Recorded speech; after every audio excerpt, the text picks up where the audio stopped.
11h midi, Christophe Bordet. Bonjour à tous et bienvenue sur Sud Radio. Comme chaque jour de 11h à midi, on va débattre évidemment des sujets d'actualité. On embrasse Valérie Expert qui a un petit coup de mou en ce début de semaine. Allez Valérie, un petit brumisateur, tout ça, et ça ira tout seul. Hein, il faut fermer les volets surtout à la maison du côté de Meudon là-bas. Donc voilà. Je défends Valérie, c'est pas la chaleur, elle est malade.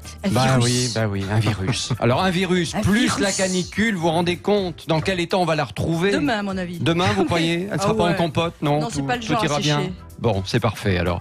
Vous êtes les bienvenus évidemment, on va essayer de parler vrai, enfin on va même parler vrai pendant une heure. Sur Sud Radio, on va parler de plusieurs sujets, hein. La canicule sur la France, panique à bord, vous avez remarqué, on ne parle plus que de ça, est-ce qu'on n'en fait pas un petit peu trop? On parlera également de la PMA pour toutes et pour tous, donc, puisque finalement les couples homo vont pouvoir aussi quelque part profiter de l'élargissement de la loi. La vraie question derrière tout ça, c'est quoi? Est-ce que c'est la GPA qui se cache derrière tout ça? Donc la gestation pour autrui, l'allocation du corps des femmes, c'est le libéralisme économique à tout craint. Est-ce que c'est une bonne chose?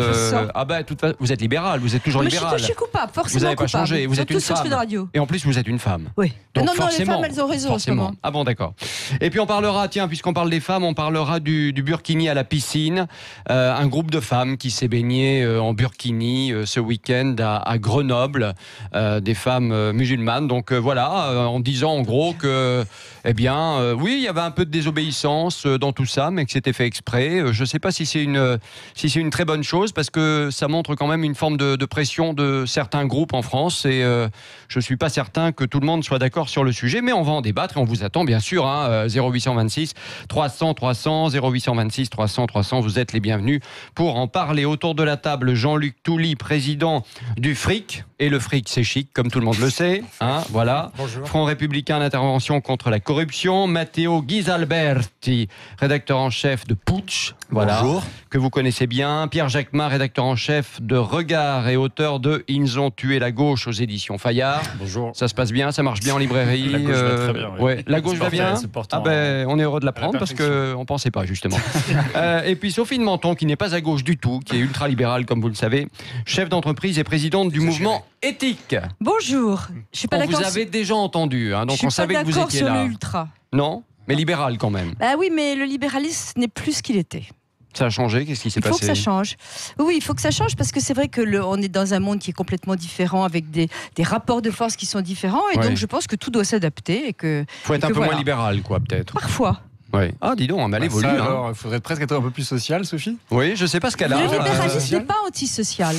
Ah non, pas du tout. Par l'histoire, on n'a pas du tout, c'est contre l'État. D'amour des libéraux en tout cas, on va pas faire social. On va pas faire le débat. On va pas faire le débat là-dessus, mais c'est vrai que les politiques libérales depuis 30 ans ou 40 ans en Europe et en France. Alors que les totalitarismes ont été vachement bien. Non, mais on peut pas dire que ça soit une réussite absolue quand même. Sinon, il y aurait pas autant de chômeurs. Et qu'est-ce qu'il y a comme réussite absolue à part la cour d'Angleterre, je vois pas. Mais la cour d'Angleterre, c'est pas mal. Moi, j'aime bien cette reine. C'est dommage qu'on n'en ait pas une en France, d'ailleurs. Je vous le dis franchement. C'est ce que pense Macron. Bon, on va passer au coup de cœur et au coup de gueule de l'actu, comme chaque jour évidemment. Vous nous donnez votre avis, vous n'oubliez pas, 0826 300 300. On commence avec, Sophie, coup de cœur ou coup de gueule? Alors c'est un coup de chapeau. Coup de chapeau. Vous avez un beau chapeau d'ailleurs là. N'est-ce pas? Ouais. Parce que Roland Garros, pour tous ceux qui n'ont pas la chance d'y aller. Allez, on fait en cadeau le chapeau de Sophie, 0826 300 300, on l'offre. Bon, je l'offrirai, mais je l'aime, il était gratuit en plus. Vous n'avez pas les moyens de vous acheter un chapeau. Aussi beau, non?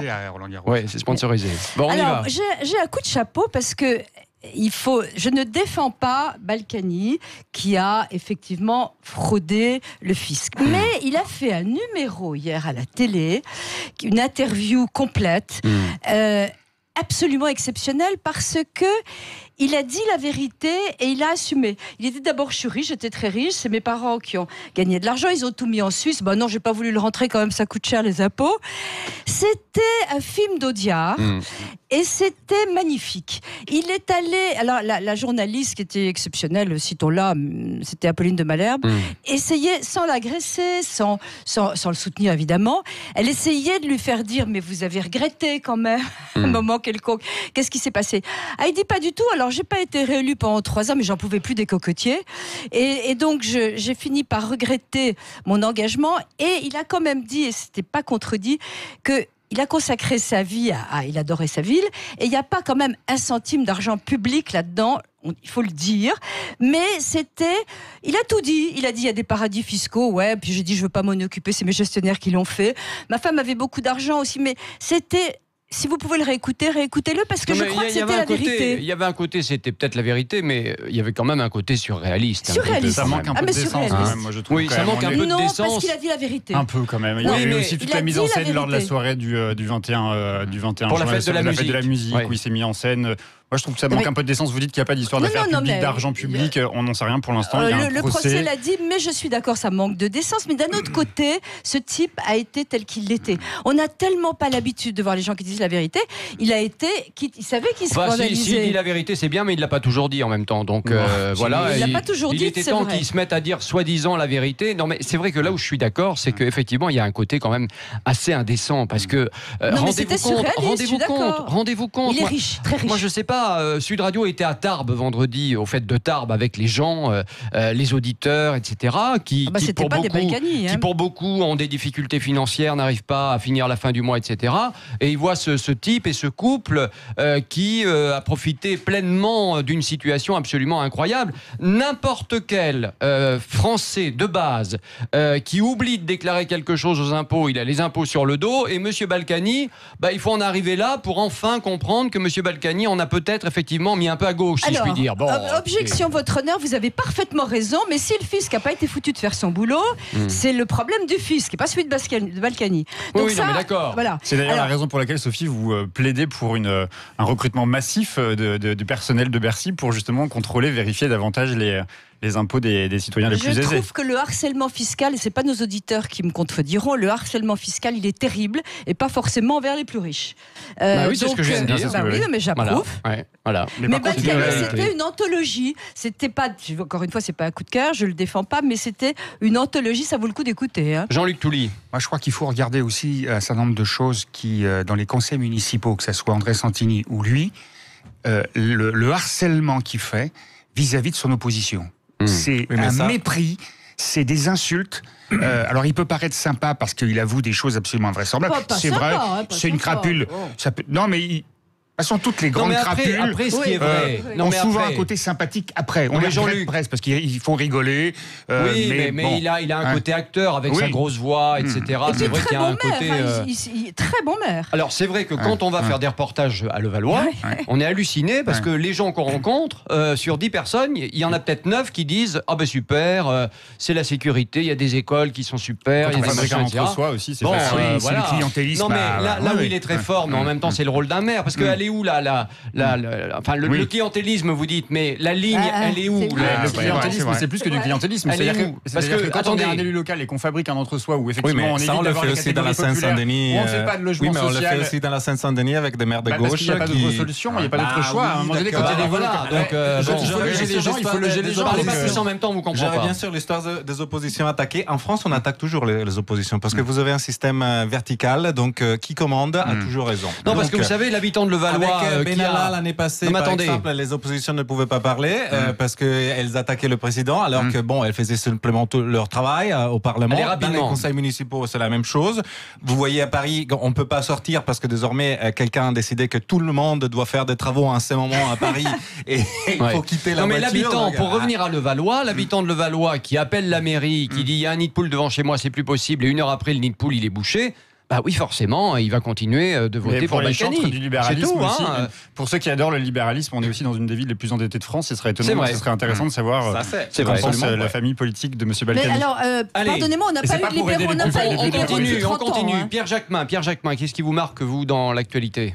Ce qui me marque, c'est mon coup de cœur, c'est le moment du coup de cœur. Alors, je vais faire un coup de cœur sur un festival qui naît la semaine prochaine, qui s'appelle le Festival des idées. Je trouve que c'est important à un moment où, justement, on parlait de la gauche tout à l'heure, et notamment la gauche et je pense, s'est dépossédée, ou en tout cas s'est dessaisie de la question intellectuelle, et s'est éloignée aussi des intellectuels. Et donc là, c'est un festival qui va rassembler des intellectuels, des jeunes universitaires, des politiques, des artistes aussi. Et je pense que ce monde-là ne se croise plus, et c'est important de voir des politiques discuter avec des artistes discuter avec des intellectuels, pour repenser, et puis pour essayer de faire revivre aussi le monde des idées. Le candidat socialiste malheureux aux européennes, c'est ça? Il y a plusieurs personnalités. Ça va de Christiane Taubira à Clémentine Autain, en passant par Najat Vallaud-Belkacem, je crois. Mais il y a aussi de jeunes intellectuels qui seront présents. J'aurai l'honneur d'animer aussi un débat qui va être autour de la question du rêve en politique, parce qu'on est aussi souvent très bloqué par les histoires de pragmatisme, par les histoires de contraintes, et qu'on oublie que quand on fait de la politique, c'est aussi pour aller vers un horizon, vers un meilleur, et essayer de faire vivre un espoir. Et je pense que les politiques ont aussi souvent oublié de rêver. Il y aura François Bégodeau à ce débat notamment, et quelques autres. Enfin, quand le il y aura rêve... des libéraux?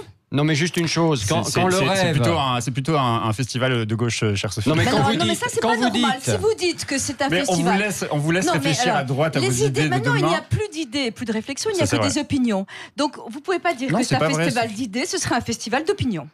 Non, c'est un festival des idées, parce que ce qu'on oublie, c'est qu'il y a des jeunes universitaires qui partout en France travaillent sur la question du travail, sur la question des droits, sur la question... Et ils n'ont pas le droit d'être libéraux. Il y en a déjà beaucoup, Sophie, je pense. Mais ils n'ont pas le droit de penser chez vous. Sophie, la gauche a le droit de se rassembler entre elles. D'accord. Ils ne seront pas Comme nombreux. Balkany se rassemble avec lui-même. Je vais venir. Allez, venez. Jean-Luc Touly. Je voudrais intervenir parce que moi, je suis un ancien de la gauche, même si je suis toujours peut-être quelque chose de gauche. Et quand je vois quelque chose de concret, jeudi plutôt dernier, dans la plus grande discrétion, l'ensemble des conseillers départementaux qui gèrent le plus gros syndicat d'assainissement d'Europe, le SIAP, qui est présidé par un élu communiste de Seine-Saint-Denis, ont voté la privatisation. La gauche, les élus écologistes, socialistes, communistes, la droite a suivi. Parce qu'elle n'est pas majoritaire, elle a suivi. Donc quand j'entends, moi, la gauche faire des grands discours, dans les actes, malheureusement, ça va pas. Et je comprends les électeurs. C'est vrai que ce sont les mêmes qui nous font tout un cirque avec l'aéroport de Paris. Oui, et je rajouterais que... Ils sont beaucoup à faire tout un cirque quand même, vous noterez. Il y a un arc quand même très large de gens qui sont opposés à la privatisation. En l'occurrence, pourquoi ils ont fait ça? C'est pas par idéologie, c'est pas leur idéologie. Mais parce que le contrat va venir, une entreprise que je connais bien, puisque j'y ai travaillé une 40aine d'années, Veolia. Et Veolia est très présent à la fête de l'humanité. Très, très présent depuis des années, puisqu'elle participe au financement. Donc, si vous voulez, les vraies raisons de tout ça, c'est bien derrière, la gauche moi, ça me gêne par le grand beaucoup. capital. Ça me gêne beaucoup. C'est bien ça. Ça ne veut pas dire que les sympathisants, les militants, les gens qui votent communistes sont des gens détestables. Mais là, je comprends pas que la ceinture rouge, depuis 1945, est toujours favorable à Veolia et Suez sur tous les marchés publics en Île-de-France. Pourquoi ? C'est une bonne question. C'est une bonne enquête à réaliser d'ailleurs. Matteo Ghisalberti. Oui, moi j'ai un coup de gueule parce que je pense qu'on ne parle pas assez de ce qui se passe à Hong Kong. Et il y a une protestation très importante contre cette tentative de Pékin de changer les règles actuelles pour absorber complètement Hong Kong. Bien sûr. En fait, il y a un projet de loi qui va autoriser l'extradition vers la Chine occidentale la Chine continentale. Oui, absolument. La Chine continentale, pardon, oui. Pour être jugé selon les règles chinoises. Alors là, je prêche un peu pour ma paroisse dans le sens qu'on a interviewé l'un des leaders de cette protestation et la chose intéressante, c'est qu'il nous a dit qu'il a suivi aussi les gilets jaunes et qu'il ne comprenait pas l'usage de la force de la part de la police, un usage de la force disproportionné par rapport aux exigences et il condamnait ça. Maintenant, c'est toujours intéressant de voir qu'on parle souvent de certains types de protestations à l'extérieur de la France quand on les regarde depuis Paris, mais on ne fait pas toujours les comparaisons parce que peut-être parfois on n'a pas l'intérêt de le faire ou en tout cas c'est sûr que ces manifestations qui ont lieu actuellement à Hong Kong sont vraiment des manifestations monstres et pour l'instant il y a eu un recul quand même la semaine dernière de la part du gouvernement chinois. Mais la tendance c'est celle d'absorber l'autonomie de Hong Kong. La Chine ne veut pas entendre parler du sujet à l'occasion du G20 qui a lieu dans quelques jours. Ils ont déjà averti. Mon coup de cœur, Jean-Luc, ironique, un grand cœur. C'est les élus de Paris-Saclay. 27 communes, 300 000 habitants dans le sud de la région parisienne, qui unanimement ont salué la venue du laboratoire Servier qui va installer son institut de recherche. 600 chercheurs, 800 salariés. En oubliant quand même le Mediator, Irène Frachon et un certain nombre de dérives qu'il y a eu. Je trouve que mais est-ce qu'il faut condamner Servier à vie ? Non, pas condamner, mais là, de se féliciter dans le Parisien avec la photo de tous les élus super contents avec le... Attention Parisien, parce que ça me semble quand même un peu malvenu. Vous voyez. Merci mon cher Jean-Luc Touly pour ce coup de cœur, si je puis dire. Ironique. Voilà, ironique bien évidemment. Allez, on se retrouve dans un instant. Le débat continue sur Sud Radio 0826 300 300. On va parler de la canicule. Oh, attention, elle est là avec ses 40 degrés. Ouh là là là. Là, vous imitez quelqu'un, là, non ? Sud Radio, débat. Leclerc. Chérie, t'as vu les paquets de couches Pampers Baby Dry, là ? Oui, pourquoi ? Mais regarde, 2 paquets de couches achetés, un paquet offert. Ah oui, c'est bien ça. T'as raison, je vais en prendre. Pour la petite de Régis. Tout ce qui compte pour vous existe à prix Leclerc. Du 18 au 29 juin, pour l'achat de 2 paquets de couches Pampers Baby Dry, le 3e est offert. Voir modalité dans les magasins participants et sur www.e.leclerc. Et comme on dîne chez Régis ce soir, je vais apporter des couches comme cadeau. C'est bien ça. AXA. Allô Philippe, c'est votre klaxon. Pardon ? Le klaxon de votre voiture. Je voulais vous avertir. C'est le moment de faire de belles économies avec votre assurance auto. Dans la vie, il est rare qu'un klaxon vous signale une bonne nouvelle, alors vous pouvez compter sur AXA. En ce moment, si vous souscrivez plusieurs contrats, vous avez jusqu'à 4 mois remboursés sur votre contrat le plus cher. Je vous avais prévenu. Offre soumise à condition sur une sélection de contrats, voire conditions en agence et sur axa.fr/offre 234. AXA. Eurorépar. Eurorépar s'associe à Spiderman pour vous proposer des offres renversantes. Le pneu Eurorépar Reliance à partir de 39,99€ TTC dans tous les garages Eurorépar participants. Soyez à la hauteur de votre nouveau pouvoir d'achat. Venez découvrir Spider-Man Far From Home au cinéma le 3 juillet 2019 avec les 1400 garages Eurorépar. Modalité sur eurorépar.fr. Eurorépar. Et si on parlait Renault Occasion ? Alors, ce week-end au Mont-Saint-Michel, c'était comment ? Très bien, on y est allé avec notre 4 d'occasion. Ça vaut vraiment le coup alors ? Ah oui, surtout que chez Renault Occasion, pour 1 € de plus, j'ai eu 3 ans d'entretien et 3 ans de garantie. Donc pendant 3 ans, je ne paye plus rien pour mes révisions. Et le Mont-Saint-Michel ? Vous allez être fiers de votre occasion. Avec Renault Occasion, bénéficiez de 3 ans d'entretien et de garantie pour 1 €. Depuis le 1er janvier 2019, bénéficiez aussi de la prime à la conversion gouvernementale chez Renault Occasion. Conditions sur Renault.fr. Lidl, meilleure chaîne de magasins de l'année, catégorie fruits et légumes. Allô patron ? Encore des pépins pour notre pomme, c'est ça ? Des noyaux, oui, et des gros, hein. Aujourd'hui et demain, ils font la barquette d'1 kilo d'abricots à 1,99 €. 1,99 € le kilo d'abricots ? Impossible. Ah bah pour Lidl, non, hein. Ils vont faire un carton avec ces barquettes d'abricots. Va te mettre à l'abri, mon coco, parce que des pépins, tu vas en avoir. Oh, aïe, aïe. Lidl, le vrai prix des bonnes choses. Catégorie 1, calibre 35-40, origine France. Pour les 30 ans de Lidl, des food trucks parcourent la France. C'est l'heure de goûter. Plus d'informations itinéraires sur Lidl.fr. Sud Radio, 10h midi, Christophe Bordet. Et le débat continue sur Sud Radio sans Valérie Expert qui est un petit peu malade et on l'embrasse bien évidemment. Et on parle de la canicule sur la France. Pardon ? Si elle est malade, plutôt pas. On oui. D'accord. C'est le courage des Gilets jaunes. Hein. Oui, c'est Bonjour ça. Valérie. Allez, elle nous écoute sans doute et on l'embrasse bien fort en tout cas. Canicule sur la France, panique à bord. Oui, vous avez remarqué, hein, on n'arrête pas d'en parler de cette canicule. À la télé, on nous montre des cartes de France absolument abominables, en rouge foncé et même en noir sur le grand nord de la France, avec du 40 degrés à l'ombre, hein, prévu jeudi. 47 on a l'impression qu'on va tous mourir. Il y a le ressenti aussi. On a l'impression qu'on va tous mourir, donc il ne faut quand même pas exagérer non plus. Est-ce qu'on n'en fait pas un petit peu trop ? Tiens, on va commencer avec la chef d'entreprise. Comment ça se passe avec les salariés avec ce temps-là ? Moi, je rigole pas tellement. D'abord parce que j'ai des bureaux qui sont au dernier étage. Il fait une chaleur torride. Il n'y a pas de clim. Dans le 7e. Il n'y a pas de clim. Non, je suis écolo, j'ai pas de clim, moi. Ah oui, d'accord. Mais tout est prévu. Faut faire des courants d'air. Il y a mon assistante qui va faire du télétravail. On fait les réunions dans le bistrot climatisé du bas. Ça, c'est bien. Ça.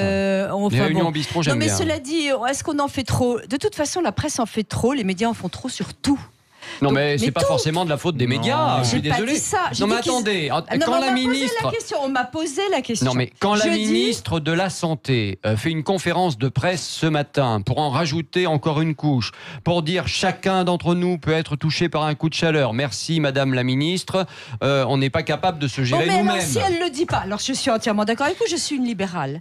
Mais si la ministre ne fait pas ça, on l'accusera de tout.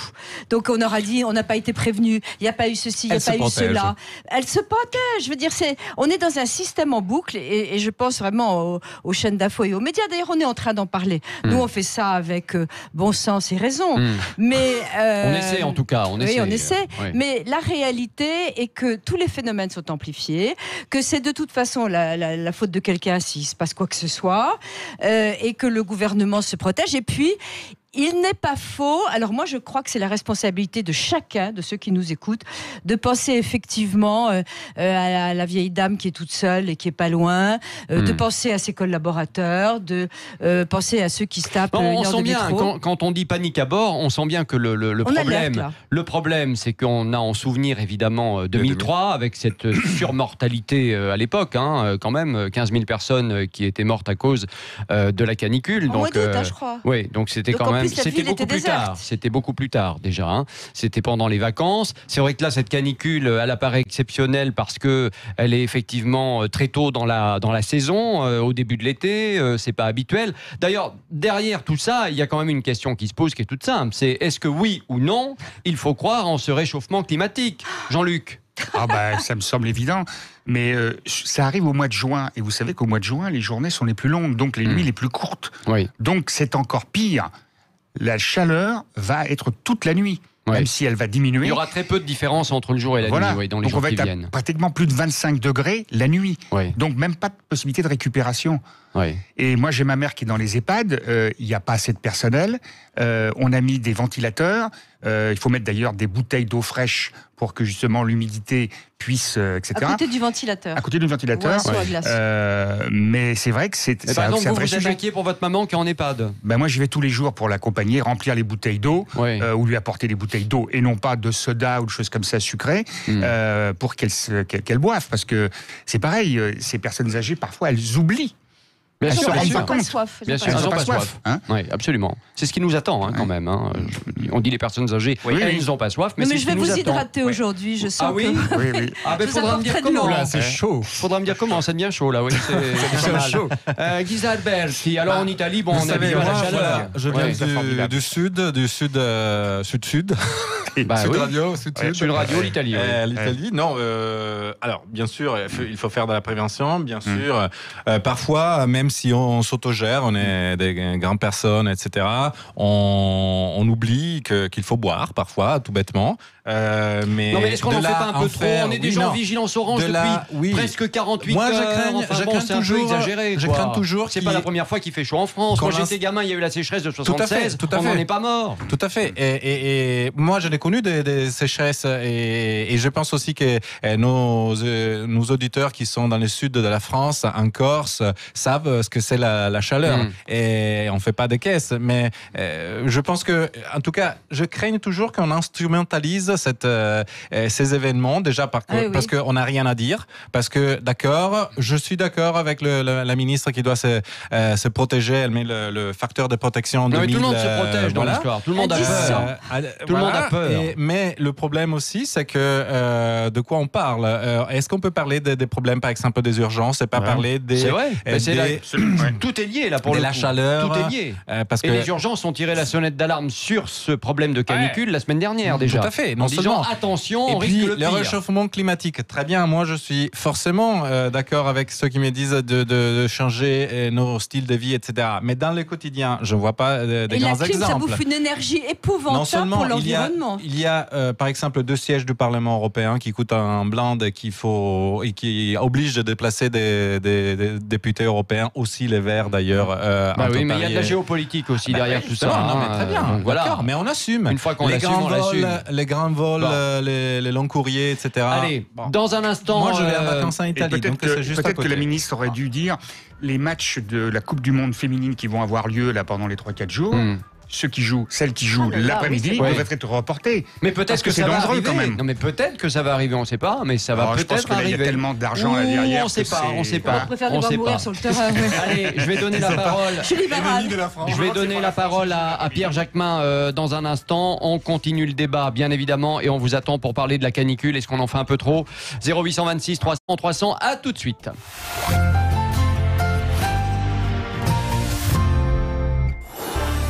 Brigitte Lahaye, Sud Radio. Dès 14h, nous serons en compagnie de Pascal Neveu et on va se poser la question de la toute première fois. Alors, est-ce que c'est le premier coït ? Est-ce que c'est la première masturbation ? Vous allez nous le dire. Vous pouvez appeler dès maintenant au 0826 300 300. 14h, 16h, Brigitte Lahaye, Sud Radio. Mesdames, vous êtes étudiante, porteuse de projet ou jeune entrepreneur. Ne ratez pas la 3e édition de Be a Boss Marseille dans les locaux de la CCI Marseille-Provence le 27 juin. Une occasion unique de développer votre réseau. Rencontrer et échanger entre entrepreneurs, experts et professionnels de l'accompagnement de start-up. Et de participer au Be a Boss Awards. Elles ont osé, pourquoi pas vous ? Be a Boss le 27 juin de 9h30 à 16h à la CCI Marseille-Provence. Programme complet et inscription gratuite sur be-a-boss.com. Avec Sud Radio, parlons vrai. Sud Radio. En Aveyron, à Saint-Afrique. Sur 103.1. Intermarché vous propose d'écouter une gagnante. Dis chérie, tu préfères ce au bleu ou ce au bleu ?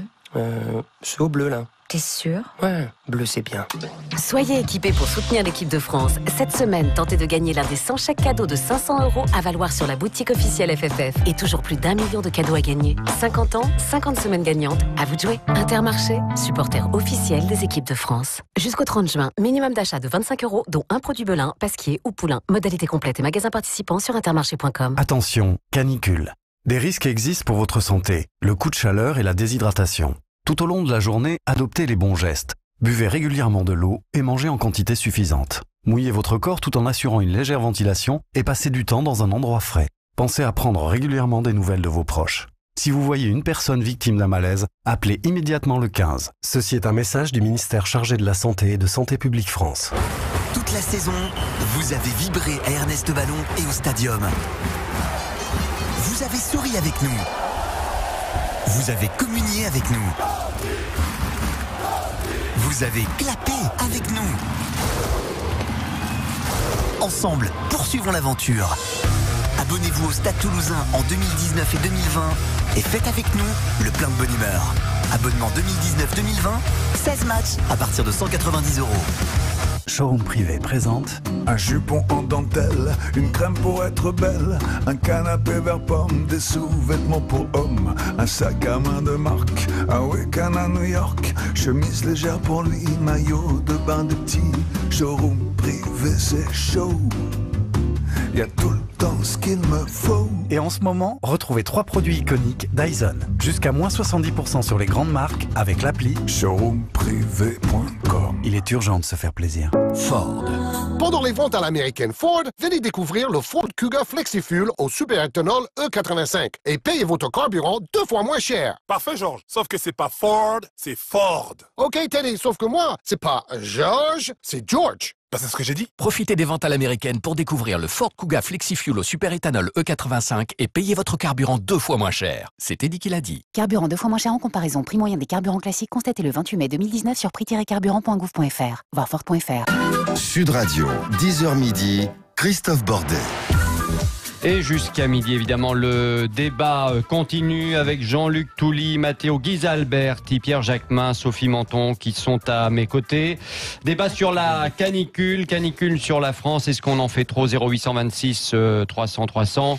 Je vais demander son avis à Pierre Jacquemin dans un instant. Mais avant, on reçoit Valérie qui nous appelle de Toulouse. 0826 300 300. Valérie, non, c'est pas Valérie expert, s'il vous plaît. Allez, Valérie. Bonjour Christophe et bonjour à toute votre équipe. Bonjour. Alors vous, est-ce que vous vous êtes préparé face à la canicule ? Alors écoutez, depuis 2003, on a climatisé tout l'hôtel. Donc déjà ça, parce que je suis hôtelière. D'accord. Donc déjà, les conditions de travail pour nous et pour nos salariés sont meilleures. Ouais. Mais on a quand même fait le stock de brumisateurs. Ouais. Et on a proposé à notre personnel aussi de profiter du spa dont on a réduit la température à 30 euros, à 30 degrés pour qu'ils puissent se rafraîchir. Ça, c'est une bonne idée, ça, le spa pour le personnel. Ça manque un peu à Sud Radio. Tiens, on va demander un spa. La prochaine fois que vous descendez à Toulouse, vous savez dans quel hôtel vous allez pouvoir descendre. Voilà, mais vous êtes très maligne, Valérie. Hein. Oui, très bien, très bien. Non, mais je retiens. Vous remarquerez que je n'ai pas cité le nom de l'hôtel. Non, pas du tout. Justement, j'arrive pas à le noter. C'est quoi? Ça a grand à voir avec le canal du Midi. Oui, Valérie, ça veut dire que chez vous, tout le monde va continuer de travailler de toute façon, puisque à l'intérieur, c'est agréable. Donc, on peut quand même continuer à travailler.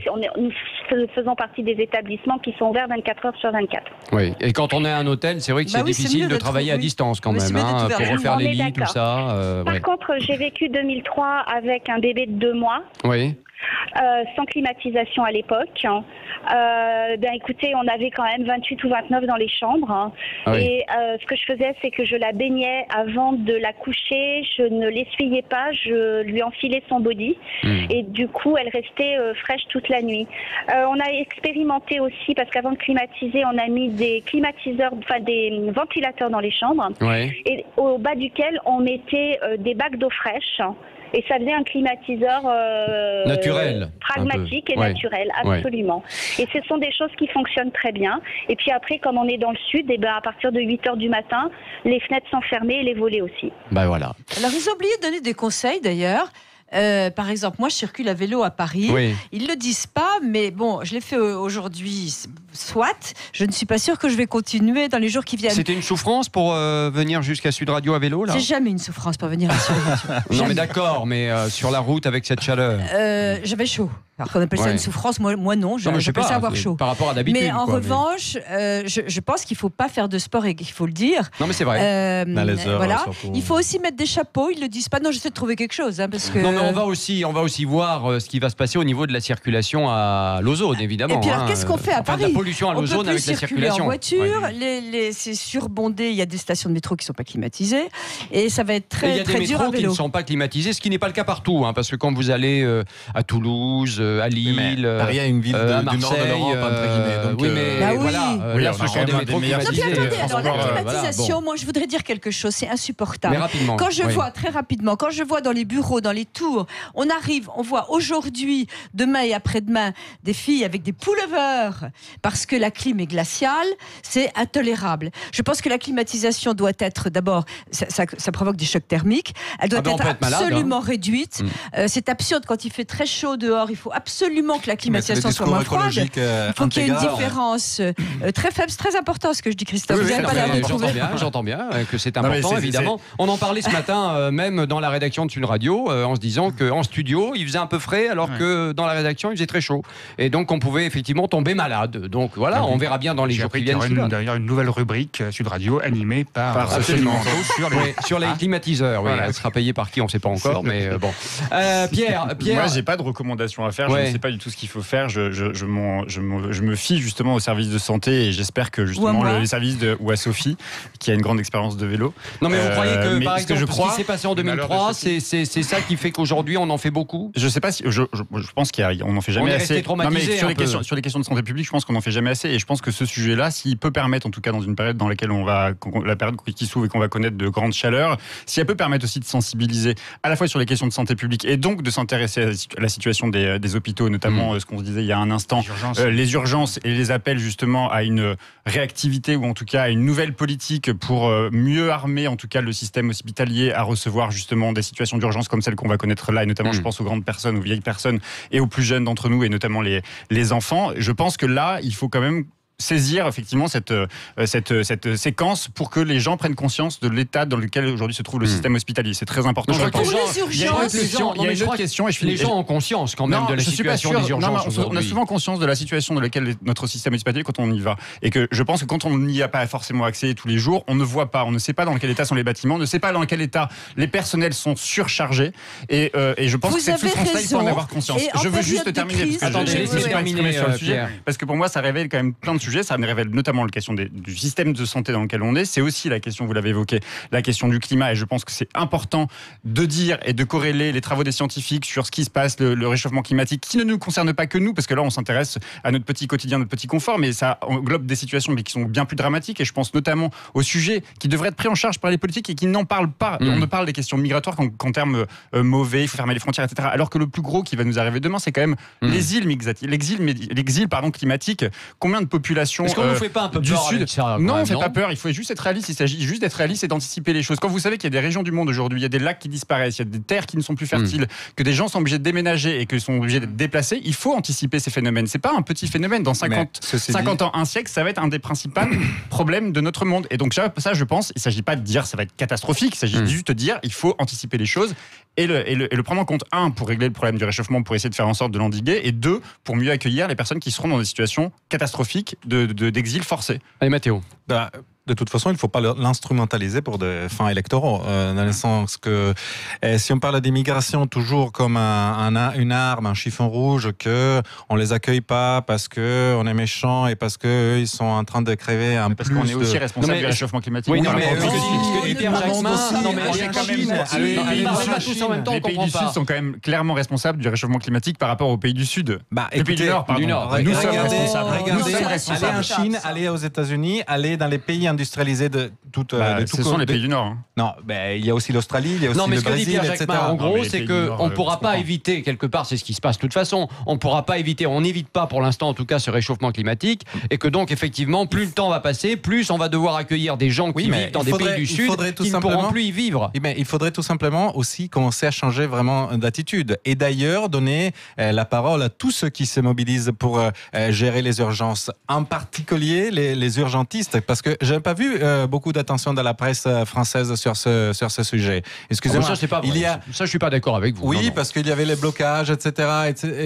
Mais aller demander aux urgentistes quel est leur quotidien, effectivement. Enfin, on le fait régulièrement. Je voudrais juste ajouter pour nos auditeurs. Rapidement, parce que Jean-Luc veut prendre la parole. N'oubliez pas la Fédération de l'hospitalisation privée. Je veux dire que les urgences sont débordées. Il y a des urgences de l'hospitalisation privée. Si c'est pas public, c'est pas bon. Attendez, c'est vraiment fondamental. Vous allez dans une clinique, il y a des urgences, l'hospitalisation privée bosse remarquablement bien, aussi bien que le public, et ils sont beaucoup moins débordés. C'est pas plus cher. Il faut le dire, mais c'est pas cher, du tout. Mais non, mais voilà, le privé, ça va pas. Voilà, non, je sais pas, je pose une question. Non, ce n'est pas plus cher, c'est remboursé. Moi, je suis pour les Jean-Luc, mais j'ai eu une expérience samedi. Je suis passé 6 heures aux urgences dans un hôpital privé d'Antony, où le docteur italien, jeune médecin italien, docteur Zampieri, s'est occupé de moi parce que j'avais une colite néphrétique. Bon, je passe les détails. Oh là là, mais ça fait mal. Mais en tout cas, ça fait mal. Mais il y avait tellement de monde, et ces personnes-là n'ont pas pu manger, puisque moi je suis arrivé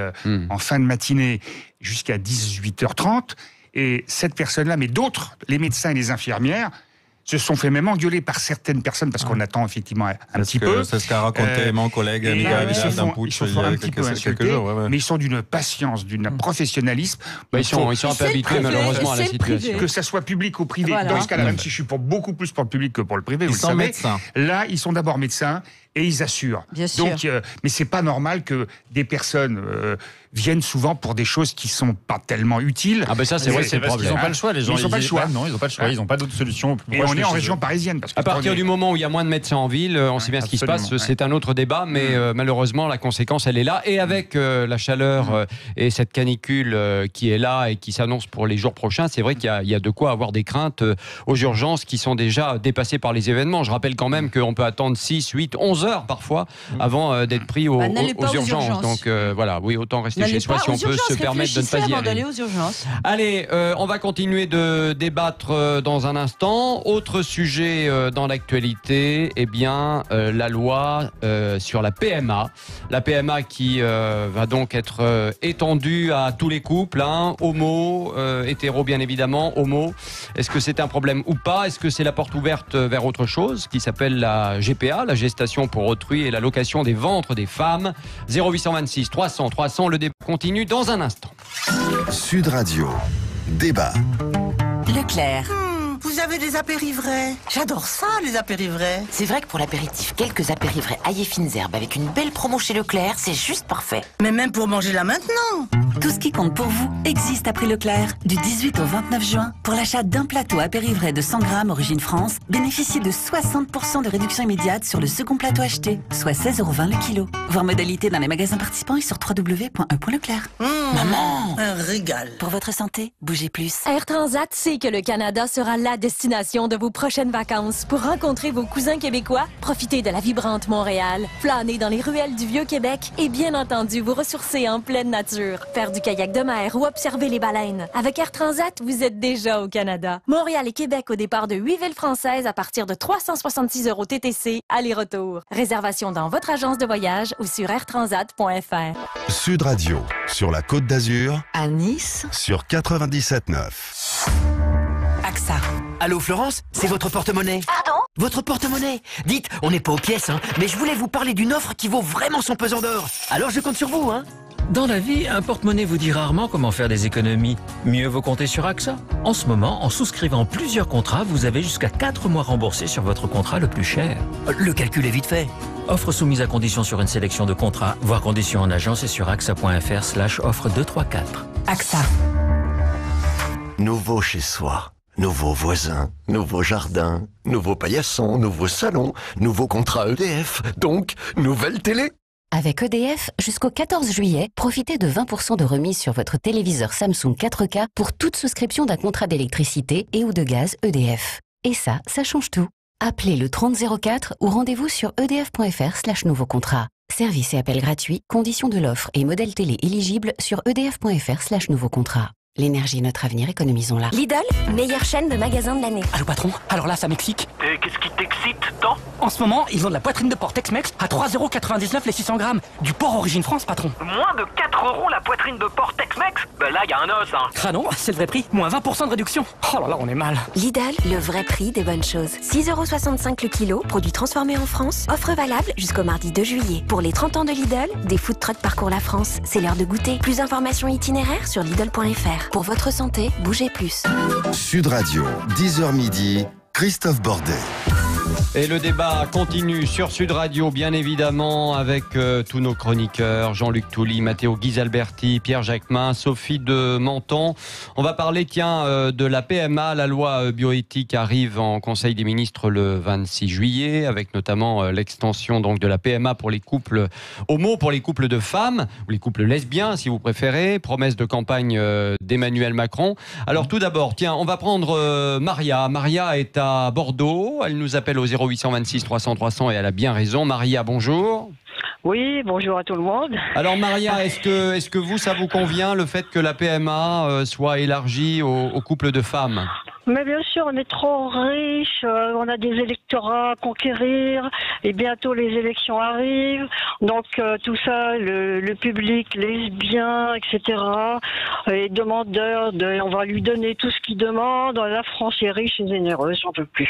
Donc politiquement correct, monstrueux, c'est insupportable. Voilà. Vous en pouvez plus. Non mais est-ce que c'est pas normal aujourd'hui? On sait bien que les couples aujourd'hui c'est plus uniquement un homme une femme. On le sait, ça fait très longtemps que ça existe. Bon voilà, il y a une reconnaissance déjà de la loi par rapport à ça, au mariage gay. Donc pourquoi pas aujourd'hui se dire tiens, deux femmes peuvent aussi avoir un enfant. Évidemment, maintenant, on sait que les bébés, c'est devenu des objets de consommation. On va acheter un bébé en Maria n'a pas tort. Maria a tout à fait tort. Maria n'a pas tort. Laissez parler Maria, s'il vous plaît. Voilà, et non, ce qui est plus grave, en fait, on dit qu'on n'a pas d'argent, on est en ruine, on est en faillite. Et on va aller payer de la PMA à des femmes qui ne sont pas stériles. Alors ça, je suis pas d'accord. Oui, parce que la sécurité sociale va prendre en charge. Oui. Ah, je ne veux pas. Jusqu'à 43 ans. Mais est-ce que Maria est pour la PMA aux couples hétérosexuels? Oui, mais je veux que ce soit payant, à moins que les bonnes femmes montrent qu'elles sont stériles. Je veux qu'elles payent, comme à l'étranger. À l'étranger, on paye. Oui, c'est vrai qu'on paye à l'étranger, là, vous savez, un peu autour de la table. Oui. Non, alors c'est compliqué. D'abord, Maria, il faut savoir que 75% des Français sont pour. Donc, selon un sondage, oui. Ensuite de ça, je partage plutôt votre avis, mais c'est compliqué, parce que voilà. Et en plus de ça, on arrive dans un monde où ce sera même pas un sujet dans 10 ans, il y aura des utérus artificiels. Ah bon ? Donc, oui. C'est pas des poupées gonflables, non, c'est des utérus artificiels. D'accord, oui. Non, mais je sais pas. Et donc, je veux dire, c'est vrai que c'est terrible. J'avais une image tout d'un coup devant les yeux. C'est vrai que c'est terrible parce que l'image du père, voilà. Mais en tout cas, qu'on ait au moins la certitude de pouvoir savoir qui est le père, ça, je pense que c'est fondamental. Et là où je suis d'accord avec vous, c'est pas tellement les parents, ça m'est égal. C'est que ce droit à l'enfant et cette ignorance de ce que peut vivre l'enfant, cette ignorance volontaire de ce que va vivre un enfant qui a été conçu comme ça, me gêne horriblement. Mais quand la ministre de la Santé, par exemple, Agnès Buzyn, dit ce qui est important, ce ne sont pas les gamètes, c'est l'amour qu'on donne à l'enfant. Oui, mais sauf que les enfants, vous, nous, toutes les personnes qui sont autour de cette table étaient dans un ventre maternel à un moment. Avec et ils ont écouté aussi la voix de leur père. Ils ont senti l'amour de son père. Moi, je dis ça, je suis absolument contre ces pratiques qui sont barbares. Vous le savez, j'ai été aussi un membre du Sens Commun, donc je peux le dire vous n'avez pas changé d'avis j'ai pas complètement... Vous, l'évolution, c'est pas trop votre truc, vous. Non, mais oui, l'évolution, bien sûr. Mais je dis toujours une chose. Si, à l'époque des Grecs, où il y avait l'homosexualité, c'était, l'homosexualité, elle est pas née parce que la loi, comment dire, l'a décriminalisée. Elle était reconnue sous les Grecs. C'est une caractéristique des êtres humains. Bon, et il faut la respecter. Bon. Oui, parce qu'à chaque fois, on nous parle d'égalité. C'est ça, à chaque fois, égalité. On peut être d'accord avec cette égalité. C'est justement les personnes qui se sont battues pour avoir des droits parce qu'ils étaient différents, que maintenant ils veulent nous égaliser tous. Excusez-moi, moi, je ne peux pas penser que faire fabriquer un enfant par quelqu'un d'autre, c'est pas la même chose. Désolé, parce que après, on sait parfaitement. Alors, faut pas confondre PMA et GPA non plus. Mais c'est la même chose. C'est la même chose. Ça n'a absolument rien à voir. Mais dans ce cas, vous êtes contre l'adoption ? Mais non, mais l'adoption, le bébé est déjà né. Il est né, le bébé. Parlez dans le micro. Parlez dans le micro. Il a un père et une mère, l'enfant qu'on adopte. Un enfant adoptable est quelqu'un qui n'a plus de parents. Non, mais votre argument, je ne le comprends pas. Du coup, dans le cadre d'une adoption, l'enfant qui a été adopté, ce ne sont pas ses parents biologiques, ce sont des parents. Mais il répond à une exigence, effectivement, plutôt que laisser un enfant dans un institut, on essaye de trouver une solution. Voilà. Mais est-ce que remettons l'être humain au milieu de tout ça. Remettons l'être humain et pas l'envie d'avoir un objet, un chouchou, un petit chien, un petit chat. Ça reste un enfant, quoi qu'il arrive. Vous ne parlez pas d'objet. Oui, mais on le fabrique. J'aime pas l'idée de fabriquer. Sauf que on est déjà en train de faire une contraposition entre les enfants qui sont nés d'une couple hétérosexuel normal et une couple homosexuel. Est-ce que vous trouvez que c'est plutôt bien ? Est-ce que vous trouvez que c'est plutôt bien que le texte de loi bioéthique qui arrive se penche évidemment sur l'accès aux origines et disent le donneur a donné son accord. Alors, il va falloir voir si le donneur aura donné son accord au moment justement où il donne ou plus tard. Ça, c'est la loi qui va le trancher. On va voir. Moi, en tout cas, mais est-ce que vous trouvez que c'est bien que le donneur dise oui, je suis d'accord pour que l'enfant sache qui est son père biologique? Je chose parce que j'ai parlé beaucoup et non, mais si on pouvait répondre à la question, ça serait bien. Je dis tout simplement que c'est vrai qu'il y a cette question des origines, savoir d'où on vient. Parce que les personnes adoptées, d'ailleurs, souvent rappellent qu'ils ont cette déchirure dans elles. Moi, je ne suis pas spécialiste, je me permets seulement de le répéter. Aussi bien que des couples homosexuels rappellent qu'ils ont eu des déchirures parce qu'ils n'ont pas été acceptés. En tant que couple et en tant que personne, il faut toujours avoir à l'esprit aussi cette souffrance. Mais et ce que je dis des enfants adoptés aussi, d'ailleurs. Et ce que je pense toujours, encore une fois, c'est que la ministre devrait s'occuper des urgences plutôt que de la PMA tout de suite. Il y a plein d'enfants qui naissent déjà par PMA, qui sont entourés d'amour et ça pose pas de problème particulier. Mais ils sont pas plus débiles que les autres à la fin. C'est des couples. Ils sont pas plus débiles que les autres à la fin. C'est des couples stériles. Ça n'a rien à voir un couple stérile. Oui. Mais pourquoi ? Non. Parce que c'est quoi la différence ? Je vais vous donner l'exemple d'ailleurs. Je vais vous donner l'exemple aux États-Unis. Parlez pas tous en même temps. Aux États-Unis, la fille d'un de mes amis. Cancer, double cancer, etc. On lui avait prélevé des ovules. Elle avait, quand elle a eu tous ces cancers, 23, 24 ans, etc. Et il y a une mère qui a accepté de porter le bébé de cette femme qui ne pouvait plus en avoir, évidemment, mais dont on avait prélevé les ovules et spermatozoïdes. Il y a eu effectivement GPA. Et donc, moralement, le sujet n'est pas simple. Évidemment que je trouve c'est magnifique, le bébé est né. La mère, d'ailleurs, avait averti sa famille, la mère porteuse. Ça a été fait en toute transparence. naissance, etc., il n'y avait pas de question d'argent. Sinon, un dédommagement, voilà, pour la naissance. Et comment comparer ça ? Évidemment que j'ai trouvé ça formidable.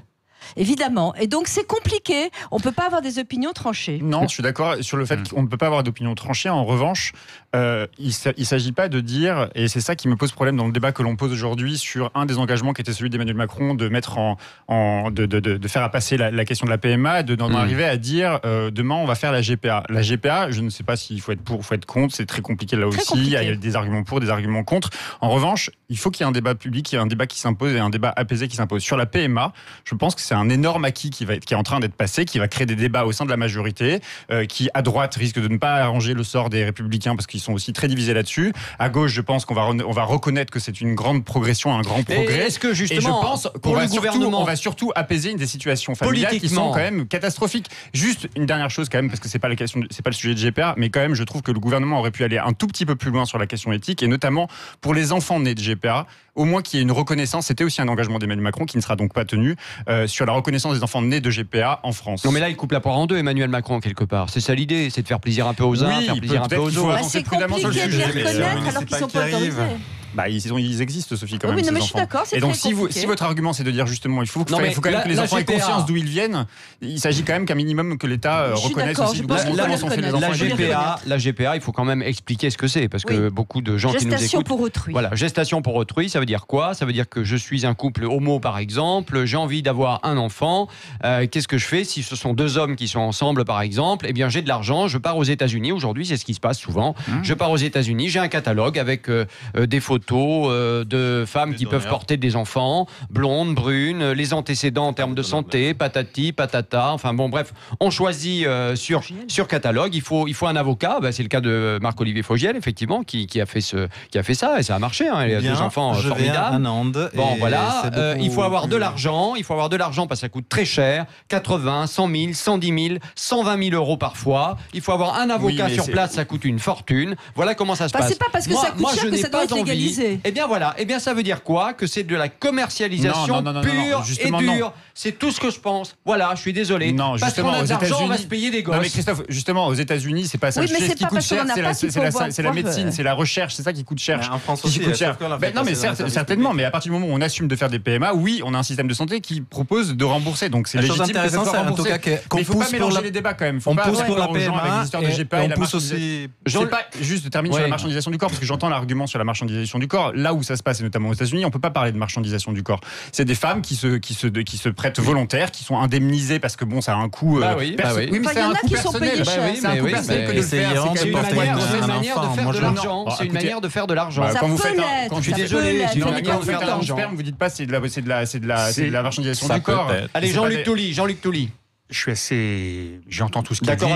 Je suis à peu près d'accord. Simplement, je suis aussi d'accord avec Maria sur un point, sur le fait que on aurait dû prendre le gouvernement faire les fameuses promesses sur la révision constitutionnelle, sur la proportionnelle, choses comme ça, pour que le débat qui puisse s'installer représente bien l'ensemble de la population, alors qu'aujourd'hui, avec le groupe La République En Marche, on n'a qu'une partie, on a plus de 300 députés qui représentent un peu plus de 20% des votants. Donc tout ça est quand même, voilà, je trouve que comme le calendrier était chargé, le gouvernement a choisi ça plutôt que la révision constitutionnelle. C'était clairement aussi. Donc c'est pas par hasard. Politiquement, est-ce que c'est la mère des réformes, Jean-Luc ?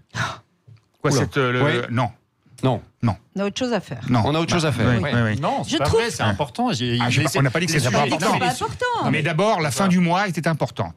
Et on l'a toujours pas vraiment traité. Absolument. Tu me permets de préciser seulement une chose. J'ai dit tout à l'heure que j'ai fait partie du sens commun. Je ne suis plus incarté dans aucun parti politique, sachez-le. Oui, mais enfin, ça ne veut pas dire pour autant que les idées ont changé. Aujourd'hui, il n'y a plus grand monde qui fait partie d'un parti.